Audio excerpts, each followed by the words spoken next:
Are some California Democrat politicians changing their tune on welfare reform and crime? Coming up, I'll tell you why you shouldn't believe them and why they're doubling down on their failed policies.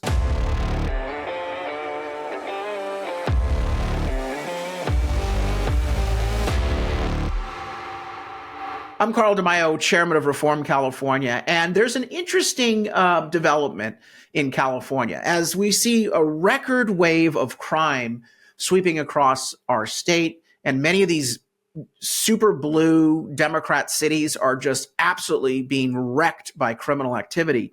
We're seeing some politicians start to talk about tough on crime policies. And they're saying good things, but I can tell you right now, don't trust in what they're saying because they don't really represent a shift from the failed policies that brought the crime wave in the first place. We also see some Democrat politicians talking about, with the massive spike in homelessness, the need to get to the root cause, which is mental illness and drug abuse in our communities. But again, they're saying the right words in some cases, but their policies really are not reflecting fundamental change. Let me give you a couple examples of that, because I suspect we're going to see more talk from Democrats trying to pretend like they're warming to the idea of becoming a bit more centrist, but the actual proposals they're floating really don't represent big change. Here's the first one. Politico has picked up on this trend. Why Democrats say drug screening welfare recipients isn't a GOP wish come true. It goes on to say leaders like San Francisco Mayor London Breed say the requirement, the drug screening for welfare, is about preserving lives as overdose deaths skyrocket. But there's more at play. So it is true. The one that I'm seeing do this whole kabuki dance of embracing Republican ideas, it is London Breed, because she's polling at the bottom of the polls. San Francisco liberals are angry and they're wanting to switch. So she's trying to pretend like she's a bit more conservative. We see the same thing happening in San Diego, in the city of San Diego with Todd Gloria. He's trying to pretend like he's a bit more centrist or conservative because voters are furious about his failures as mayor.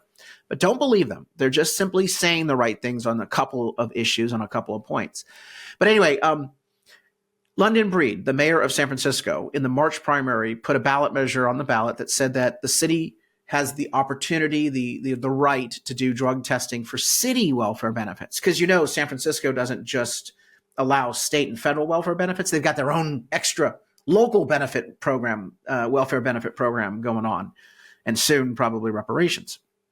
Anyway, she said that if the city managers wanted to use drug testing, that they should be allowed to. And that's what her ballot measure was all about. It did pass. Now she's saying that drug crime, and there she is with this yes on Safer San Francisco, E and F, measures E and F. Those were the two ballot measures that she put forward on this welfare stuff and the drug testing. So it passed, and she's saying, well, I'm not being a Republican here because I'm really trying to deal with substance abuse. Let's talk about why Republicans are for drug testing. We don't want money from the taxpayer going to support someone's habit, and we certainly want to make sure that if someone is using drugs, that we force them into treatment programs if they're living under our roof with the public housing and other welfare programs. So Measure F and E provided that. So the Measure F passed by 58%, and it is truly designed to give some tools back to city leaders to set some sort of requirements for welfare. Because right now, if you have the right skin color, boom, you get the welfare check. Or if you just show up and ask for it, you get the welfare check. What's interesting about this is that progressives are furious that there would be a requirement that someone not use drugs in exchange for getting welfare dollars from taxpayers. What we're also seeing here is an effort by our friend Governor Gavin Newsom, who also claimed that he's getting more tough on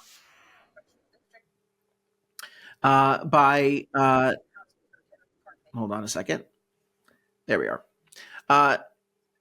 they're trying to claim that they want to do something about crime. Now, there's two things that Gavin Newsom has done on the crime issue.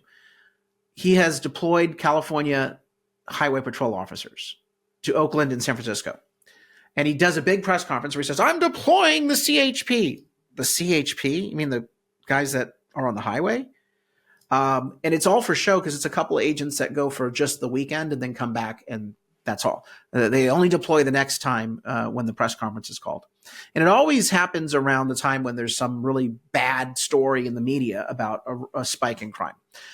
So that's the first thing. The second thing is that he is out there claiming that he wants to use surveillance cameras in the Bay Area to identify suspects who commit crimes.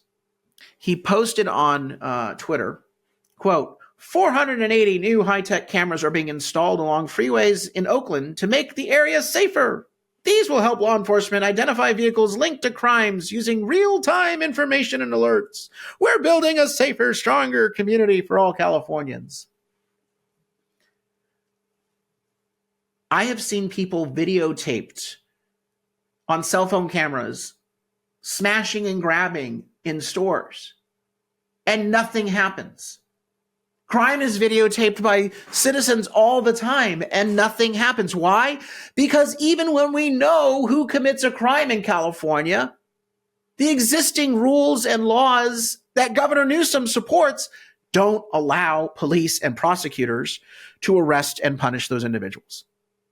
No amount of surveillance cameras, no identification of criminals means anything if you're not actually going to arrest and punish the criminals themselves. It just gives you more footage to put on social media and say, look at all this criminal activity. It creates clickbait, and that's it. It doesn't actually punish criminals and therefore deal with the issue of rising crime. Now, what's interesting is people are upset about this because of the Big Brother aspect. Oh, Big Brother's monitoring you. There's cameras everywhere. And I don't want to get into that debate. Look, if you're out in public, the First Amendment, the U.S. Constitution, the right to privacy, it only extends to your own domicile and your own personal papers. The right to keep government from searching your home or searching your papers or your office requires a due process and a court order. But when you're in public, the presumption is there's no right to privacy. You're in public. That's the definition of being in public. Now, you may not like the fact that technology makes it easier for people to see what you're doing in public, but the reality is, in our constitutional system of government, if there's no presumption of privacy, there is no presumption of privacy. And there could be technologies that allow in public you to be recorded or you to be monitored. Again, I'm all about smaller government. I'm just saying from the letter of the law, the Constitution, it's a clear-cut case that there is no prohibition constitutionally from these cameras. But the bigger issue is not the privacy issue. The bigger issue is, so what? These politicians, these leftist politicians, they haven't expressed any interest in going after and prosecuting crimes and punishing people who commit crimes and protecting us. If Governor Gavin Newsom or if the mayor of Oakland or the mayor of San Francisco really cared about public safety, they would address the three things that are causing our crime wave in the first place. Number one, they would call for the immediate repeal of Prop 47 and any other law that has made it harder to arrest and prosecute criminals in California, unlike other states. Number two, they would stop releasing people from prison and jails. These politicians support Prop 57 and they support no bail. They support AB 109, prison realignment. They want people to be released from prison early, released back on the streets. And of course, our prisons are basically resorts. Heck, they're giving free, gender-bending surgeries in some of these prisons at taxpayer expense. All sorts of goodies, no real punishment, no rehabilitation, but we're releasing people early for, quote, good behavior even when they behave bad. These politicians haven't changed that. And third, these politicians refuse to stop disparaging police and making it harder for police to do their jobs by changing the liability standards for use of force. These politicians will join far-left groups in attacking our officers as either racist or brutes for use of force. And these same politicians support a law passed just 2 years ago that made California the only state in the nation that says that an officer's use of force shall be necessary rather than reasonable. We're the only state in the country that does a hindsight 2020 second guessing of police officers when they use force. That means a lot of police officers are going to other states because they know that they don't have protection. No one has their back legally in the state of California. That they could go to jail for trying to do the right thing that any other officer across the country would be supported on. They could actually go to jail and lose all their money, all their livelihood, their savings, because in California, we're subjecting them to a different standard. Now, if these politicians were really tough on crime, they'd be talking about changing those policies. They're not. Instead, CHP officers, surveillance cameras, on welfare and homelessness, they should have a requirement that if you get any housing assistance from the state or the local government, that you are subject to rules and regulations for clean, sane, and sober living. House rules. It's what all the other states do, and that's why their homelessness has gone down by double digits while California's homelessness has gone up by double digits. So this election, you're going to hear politicians on the left hoot and holler that they are different, that they've seen the light, that they're going to be tough on crime, that they're going to hold people accountable for welfare benefits, that we have to deal with this mental health and substance abuse crisis in our state. Don't buy it. It's BS. They're just worried about losing their job.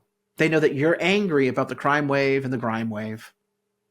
At Reform California, we're trying to get the word out on the realities, the truth about this, because the liberal media is running stories, as you can see here, about, she's not being a Republican on this. Of course she's not being a Republican. She's just simply saying, there may be a requirement of possible ability to do a drug test. She's not saying she's taking things away, just that, we're going to do a drug test. And here you got Newsom being, criticized for surveillance state when, what are you going to do with the surveillance? You're not going to actually punish anyone. We've got to get the word out to voters so they can vote for different elected officials from district attorney to sheriff to city council to mayor, all the way up to the state assembly and state senate, and hopefully someday our attorney general and governor. We also have on the ballot this fall a monumental ballot initiative to give police and prosecutors back the tools they need to arrest and punish criminals. It is a repeal of Proposition 47.